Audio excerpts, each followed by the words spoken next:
Salah satu hari yang dimuliakan oleh Allah adalah hari Ashura yang jatuh pada tanggal 10 setiap bulan Muharram.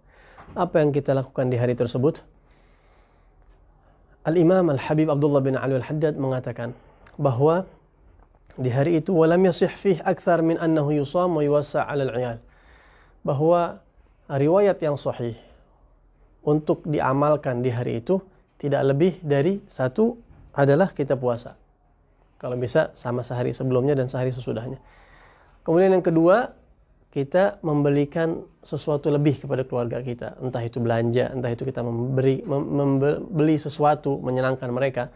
Di mana Rasul bersabda, "Man wassa' 'ala 'iyalihi yauma Ashura, wassa'allahu 'alaihi sa'ira sanatihi." Atau kama qala Nabi SAW, barang siapa yang memperluas, menderma lebih kepada keluarganya di hari Ashura, maka Allah akan memperluas baginya juga pemberian rezeki sepanjang tahun.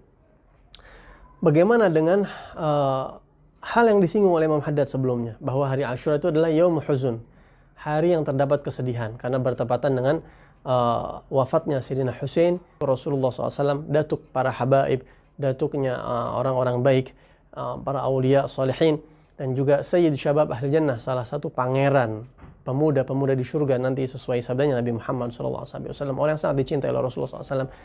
Bagaimana menyikapi itu?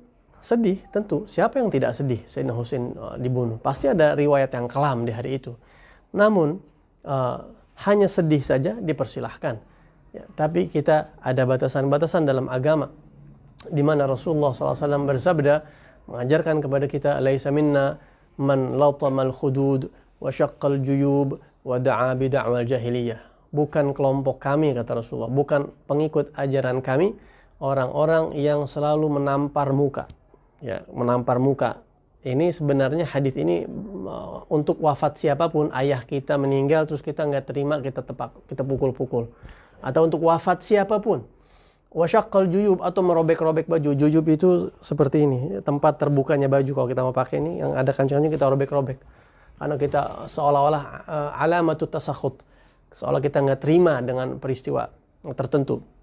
Kemudian wa da'a bid'awal jahiliyah, memanggil-manggil seperti yang dilakukan orang-orang jahiliyah, memanggil-manggil begitu orang. Nah, itu kata Rasulullah bukan ajaran kami. Kita tengok Nabi Muhammad SAW, pernahkah Rasulullah SAW sedih, mengalami sedih karena wafatnya seseorang? Pernah. Siapa? Banyak, di antaranya Sayyidina Hamzah, paman beliau, yang gugur di perang Uhud, yang sampai dadanya itu dirobek dan kemudian diambil jantungnya dan kemudian dimakan oleh Hindun. Rasulullah sendiri sedih ketika mendapatkan informasi dari malaikat Jibril alaihissalam bahwa kelak cucu beliau Sayyidina Husain ini akan terbunuh. Rasulullah pun sedih sama. Kita pun sedih kalau melihat anak kita meninggal, orang tua kita meninggal, sahabat kita meninggal. Dan Rasulullah pun pernah meneteskan air mata, sedih juga Rasulullah ketika memangku putranya yang meninggal, yaitu Ibrahim bin Muhammad, putra Rasulullah SAW. Tapi apakah Rasulullah kemudian menepak-nepak mukanya? Tidak. Apakah Rasulullah di setiap hari wafatnya Sayyidina Hamzah itu mengungkapkan kesedihannya itu dengan merobek-robek? Tidak, Rasulullah tidak seperti itu. Bahkan Rasulullah menerima masuk Islamnya Hindun yang memakan jantungnya atau hatinya Sayyidina Hamzah radhiyallahu anhu tersebut. Nah, ini adalah ajaran Nabi kita Muhammad sallallahu alaihi wa alihi wasallam.